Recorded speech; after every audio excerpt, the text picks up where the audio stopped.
آپ کو معلوم ہے کہ ایک اچھی بیوی کی خوبیاں بتاتے ہوئے نبی صلی اللہ علیہ وسلم نے کیا فرمایا کہ جب شوہر اس کو دیکھے تو وہ اس کو خوش کر دے، اور جب وہ اسے کسی کام کا کہے تو وہ کر ڈالے، جب وہ اس کے بھروسے پہ کوئی قسم کھا لے تو وہ اس کی قسم پوری کر دے، اور عورت شوہر کے معاملے میں کسی دوسرے کی بات نہ مانے، شوہر کے معاملے میں کسی دوسرے کی بات نہ مانے۔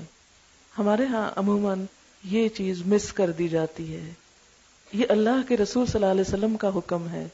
ہم بہت سی چیزوں میں شوہر کے ساتھ آرگیو کرتے ہیں کسی اور کے کہنے پر، بعض اوقات اپنے ہی پیرنٹس کے کہنے پہ۔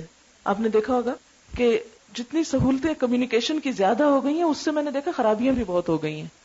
بعض اوقات شادی تو پیرنٹس کر دیتے ہیں لیکن پیچھے سے ڈکٹیشن نہیں چھوڑتے، یوں کرنا، اچھا اس نے تمہیں یوں کیا ہے تم آگے سے یوں جواب دینا، اس نے تمہیں یہ نہیں دیا تم یوں بتانا۔ اس طرح کی بہت سی چیزیں اس زندگی کو زہریلا کر دیتی۔ آپ دیکھیں کہ دنیا ہے ہی ایک آزمائش کی جگہ نا، یہ جنت نہیں ہے، جنت کو اللہ نے وہاں رکھ دیا ہے، خوشی اور سکون کو اللہ نے جنت میں رکھا ہے، دنیا میں نہیں رکھا۔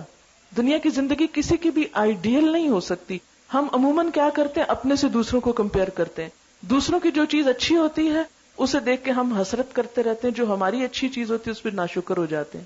آپ صلی اللہ علیہ وسلم نے معیار کیا دیا ہے کہ دنیا کے معاملے میں اپنے سے کمتر والوں کو دیکھو، کہ جن کے پاس کچھ نہیں، اور دین کے معاملے میں اپنے سے اوپر والوں کو دیکھو۔ تو اگر شوہر کی رائے جب تک دین کے خلاف نہ ہو، اللہ کے حکم کے خلاف نہ ہو، اس وقت تک اس کی اطاعت اللہ کی اطاعت کے بعد سب سے بڑی اطاعت ہے۔ سورۃ النساء نیک عورت کی خوبی کیا بتائی گئی ہے؟ فالصالحات قانتات۔ قنوت کون سی اطاعت ہے پتہ ہے آپ کو؟ قنوت ہوتا ہے دوام اطاعت اور عاجزی والی اطاعت۔ قوموا للہ قانتین، اللہ کے سامنے عاجز بندے بن کے کھڑے ہو۔ تو بیوی کی جو خوبی قرآن نے بتائی وہ کیا ہے؟ نیک عورتیں فرما بردار، اور یہ نہیں کہ صرف اچھے وقت میں فرما بردار، چاہے اپنی مرضی نہیں بھی، اپنا دل نہیں بھی چاہ رہا، اپنی خواہش نہیں بھی، کسی بھی چیز میں شوہر کی خواہش ہے، مثلا شوہر باہر جانا چاہتا ہے، وہ ہم سے چاہتا ہے کہ ہم بھی ساتھ چلیں، ہم کہ نہیں میرا تو موڈ نہیں، میں تو سو رہی ہوں، آپ جائیں جہاں جاتے ہیں۔ بعض اوقات وہ کسی چیز کا مطالبہ کرتا ہے، ہم کہتے نہیں ہمارا تو موڈ نہیں۔ تو قرآن پاک نے یہ نہیں کہا فالصالحات مطیعات، اس میں بھی اطاعت ہے۔ کیا کہا؟